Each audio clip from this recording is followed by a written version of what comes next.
Let's move on to our next question. It's from Kevin Peterson. Sorry. My question is to Shashi Tharoor. Happy Onam first. Oh, thank you. You too. You mentioned about Britain. Mentioned that Britain left India in a worse off condition than had it been without Britain. You also mentioned about reparation from Britain. What about the skills in engineering and manufacturing India acquired, the administrative and democratic processes it inherited, the infrastructure left behind, and most of all, the rapid education of the Indian people, of which you are an excellent example? Surely, no one can price these intangible values that were gained during the British rule in India and propel the country to its present position as one of the leading countries in the world. Finally, one more question. I'm doing a Jeffrey Robertson here.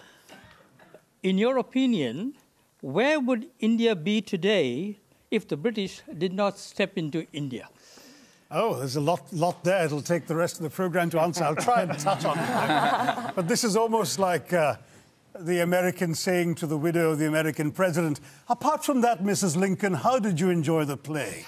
I mean, you know, really, the British came to one of the richest countries in the world, accounting for 27% of global GDP in 1700, 23% in 1800, and over 200 years of exploitation, depredation, loot and destruction, reduced it to a poster child for third world poverty, just over 3% of global GDP, 90% of the population living below the poverty line when the British left in 1947, a literacy rate, you speak of education, a literacy rate below 17%, and a life expectancy of 27.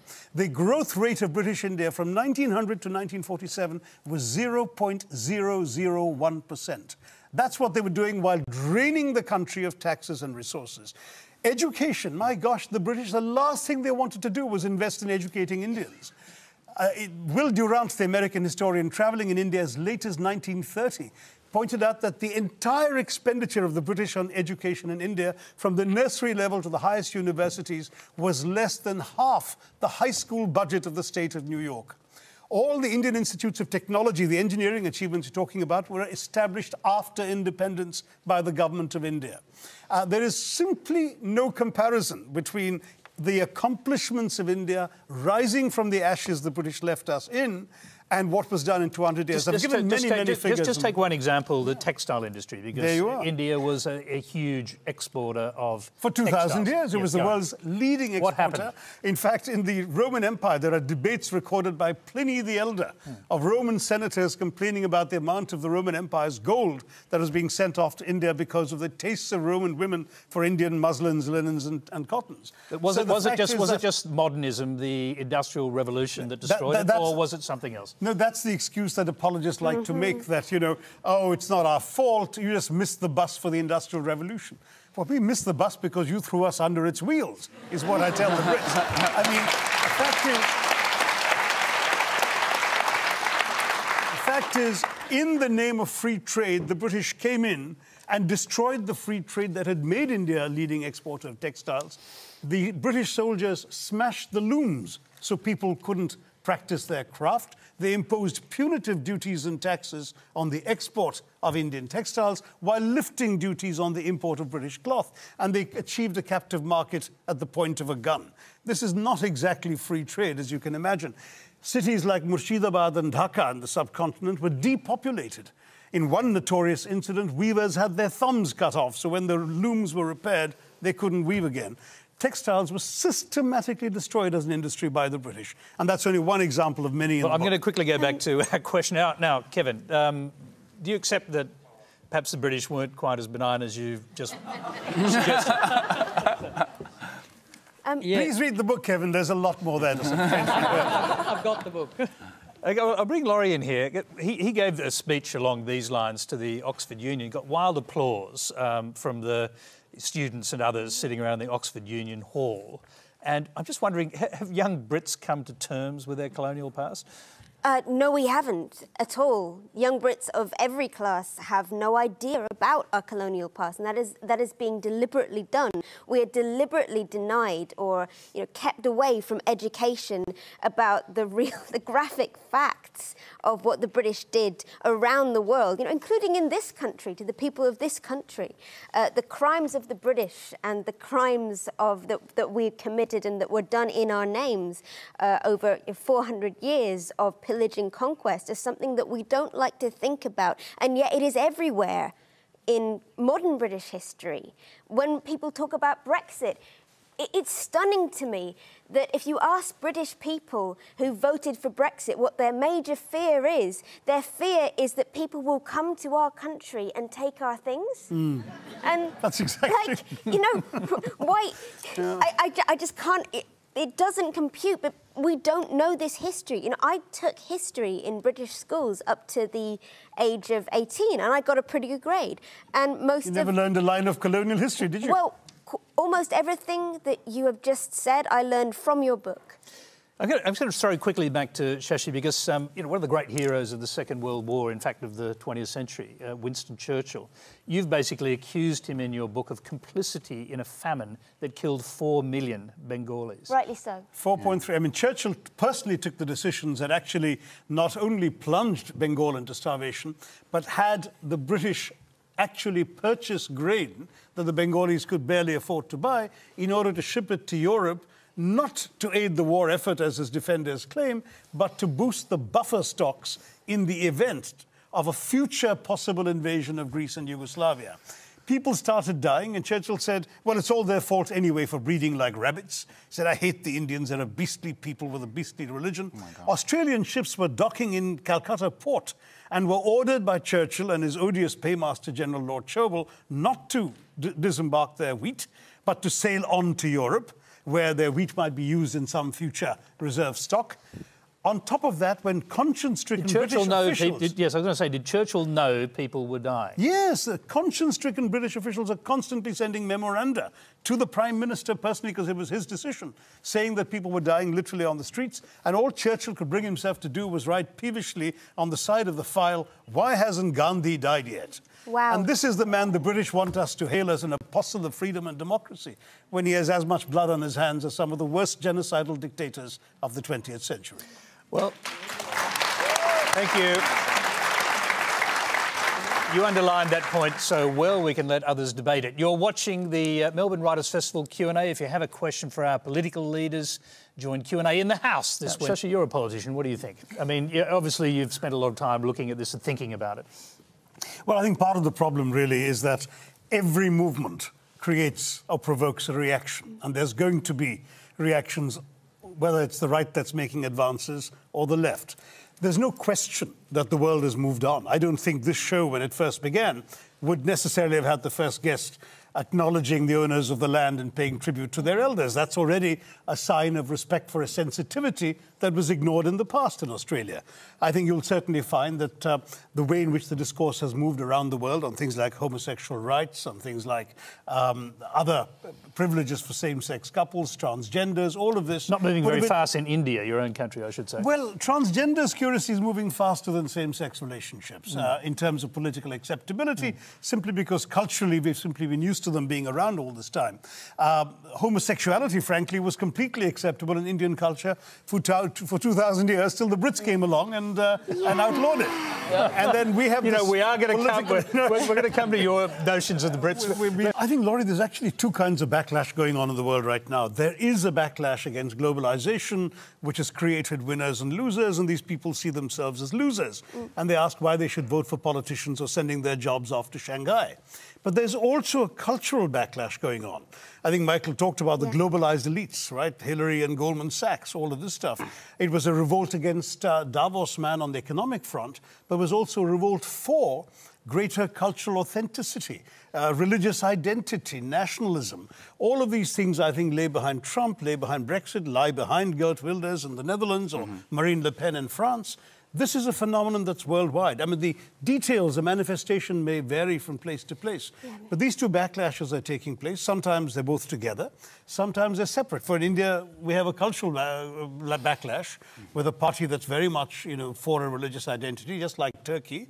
But we don't have a backlash against globalization. They want to be Davos man. They don't want to reject Davos man. Well, look, I'm going to actually, the question was really about whether the discussion will change outside of the Western countries where it's become a kind of dominant symbolic argument. Well, the Western countries have an influence to some degree. But for example, in India, I tried to introduce a law that will simply decriminalize consensual sexual relations between consenting adults. And I was shouted down by the ruling party to a point that 2 attempts to just introduce a bill were not permitted. In other words, a bill never even got introduced, let alone discussed. That's the kind of resistance we're facing in India. Now, fortunately, the Supreme Court has just given a ruling on the right to privacy that suggests we could very easily apply that in a court action to these issues, and that could in turn widen the scope. Initially, once you make, people's right to love each other legal, only then can you start thinking about things like marriage. We haven't got there yet. We have to take the first step first. Do you equate your government, incidentally, the Modi government, with... And the opposition, not my government. No. It is my government. Yes, my the government of India, yes. the Modi government. Do you sort of equate that with the religious right in other countries? In many ways, yes. I think Mr. Modi, to his credit, hasn't himself, since becoming Prime Minister, said anything particularly directly bigoted, as he used to in his previous incarnation and during his campaigns. But he's unleashed forces that are really no different in many ways from the kind of right-wing religious talk we've seen in other countries from other religions. So it really is worrying that we're seeing a kind of naked chauvinism that wasn't polite to even express in the old days in India. Shashi, former diplomat, what do you think? Well, I think we've got to think for a minute that maybe the actors in this are not as irrational as they seem to all of us. And Kim Jong-un probably is looking, for example, at Saddam Hussein's experience, is saying this guy boasted about weapons of mass destruction and he got overthrown by the Americans for his pains. Let me show them I have weapons of mass destruction and they won't dare to overthrow me. So it's a way of buying himself, in a sense, perpetuity, regime insurance, if you like, or insurance against regime change. In some ways, therefore, what he's doing with all of this is saying, don't try and overthrow me because the price you'll have to pay is far too high to pay. He's saying, Seoul is easy for me to take out. Guam is easy for me to nuke. Japan is within the range of my missiles. That's why he just fired one above it. San Francisco isn't too far away either, folks. So do you want to play that kind of hardball with me? Or will you leave me alone to be myself? Is that the sort of hardball that India plays with Pakistan? Oh, I wish. No. Because, both North Korea, India and Pakistan, well, the three of them, have all broken international laws in order to build a nuclear arsenal. No, it's a little more complicated than that. India has... Not that much more complicated. Well, it is. India rightly, I think, considered the non-proliferation treaty to be an abomination. It's the last existence of apartheid in international law, where a bunch of countries says that we are entitled to have something that the rest of you are not. I mean, that's racism plain and simple, and it will not be acceptable. That's the argument of North Korea. Exactly. So what I'm trying to say is maybe we'll have to live with a nuclear North Korea. As Tom Lehrer said in the famous lyric, the Lord's our shepherd, says the psalm, but just in case, we better have a bomb. That's exactly what Kim Jong-un is thinking. I don't admire the man. He's everything that Michael says he is. He's a nasty character. He's a Stalinist dictator. He's putting his people in great misery and poverty. But at the same time, if you think of him as a rational actor, what he's doing is a fairly rational calculation. And I think it should give pause to anybody who might be contemplating any military adventure against North Korea. The price would be far too high to pay.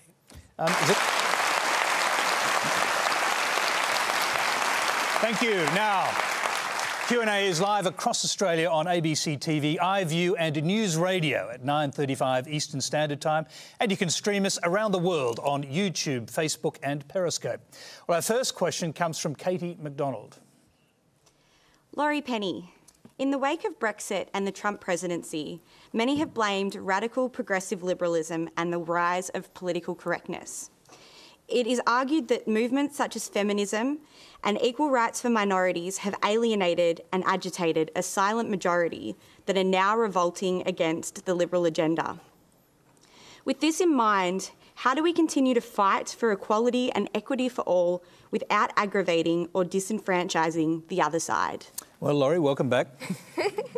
Thank you very much. It's great to be back. Thank you for your question. Before I answer, I'd like to start by acknowledging the traditional owners of the land we're meeting on. I'm really hoping I'm going to say this right. The Wurundjeri people of the Kulin Nation, and pay my respect to their elders, past, present, and future. Thanks.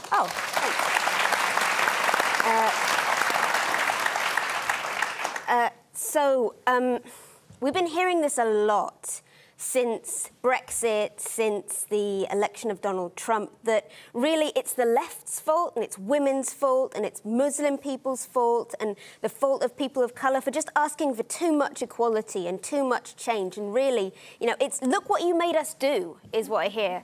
And it is the language of an abuser, and it is the language of children. The idea that you are so aggravated by any threat to your sense of superiority, so agitated by any threat to your own privilege that a sudden lack of privilege feels like prejudice. Well, it's not prejudice. It is, I don't think, as political people, as activists, and as people who care about a livable future for the human race, we should be moderating our language at this point. The opposite. I think this is when we go harder, because ultimately you can't do feminism, you can't do anti-racism, you can't do any kind of political politics, any kind of progressive politics, if your first objective is to make the other side feel comfortable. That's a way to just scupper yourself before you're out of the gate. Laurie, when you're talking about it in terms of sides, is that part of the problem that's been identified by the question? Are progressive movements moving too fast for a section of the population in the United States, in Britain, and in parts of Australia? Well, I'm sure some people do feel uncomfortable with the pace of social change, but I would suggest they get used to it. Really, I don't think it's my job to make people who are sexist feel more comfortable. I'm not a politician, I'm a writer, and my job is to push the discussion forward. And if I'm so there is a difference. If I'm saying, I think that I should have more rights to bodily autonomy, and you say, I don't know what you actually think about this, but let's say you say, well, that makes me feel a bit uncomfortable. My job then is not to say, oh, well, I'm sorry you feel uncomfortable. Your feelings are obviously more important than my right to bodily autonomy. Those things aren't equal. It's not... We seem to think that the feelings of people in positions of power are of equal importance and equal moral value to the basic right to life and autonomy of people who don't have that privilege. I think that's wrong. Let's quickly go back to Katie, our question. What do you think? I mean, you raise this issue. I mean, do you think there's a genuine disaffection out there in parts of the community? The progressive movements are going too fast for them?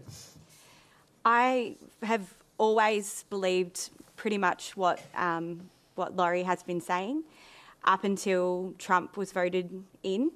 And I began to question my hardline progressive view. I still am progressive, and I still would say I'm a feminist. But I also am concerned about ignoring or alienating another group and ending up. It's not your fault. Yeah. It's not. Donald Trump is not your fault. It's no, really, we really should, I really get, in some ways, there is this paradoxical way where when we hear, it's kind of our fault we went too far, there is something almost a little bit empowering about that in a toxic way, thinking, well, maybe if we'd made a different choice, then it could have been different. Actually, no, Donald Trump is the fault of racists and sexists. Shashi, you're a politician. What do you think? I mean, obviously you've spent a lot of time looking at this and thinking about it. Well, I think part of the problem really is that every movement creates or provokes a reaction, and there's going to be reactions, whether it's the right that's making advances or the left. There's no question that the world has moved on. I don't think this show, when it first began, would necessarily have had the first guest acknowledging the owners of the land and paying tribute to their elders. That's already a sign of respect for a sensitivity that was ignored in the past in Australia.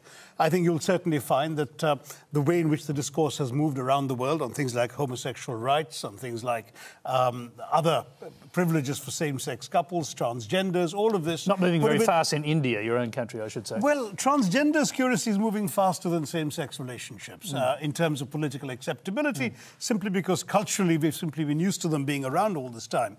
Homosexuality, frankly, was completely acceptable in Indian culture for 2,000 years, till the Brits came along and outlawed it. Yeah. And then we have we are going to come... We're going to come to your notions of the Brits. I think, Laurie, there's actually two kinds of backlash going on in the world right now. There is a backlash against globalization, which has created winners and losers, and these people see themselves as losers. And they ask why they should vote for politicians or sending their jobs off to Shanghai. But there's also a cultural backlash going on. I think Michael talked about the globalized elites, right? Hillary and Goldman Sachs, all of this stuff. It was a revolt against Davos man on the economic front, but was also a revolt for greater cultural authenticity, religious identity, nationalism. All of these things, I think, lay behind Trump, lay behind Brexit, lie behind Geert Wilders in the Netherlands or Marine Le Pen in France. This is a phenomenon that's worldwide. I mean, the details, the manifestation may vary from place to place. But these two backlashes are taking place. Sometimes they're both together. Sometimes they're separate. For India, we have a cultural backlash with a party that's very much, for a religious identity, just like Turkey. But we don't have a backlash against globalization. They want to be Davos man. They don't want to reject Davos man. Well, look, I'm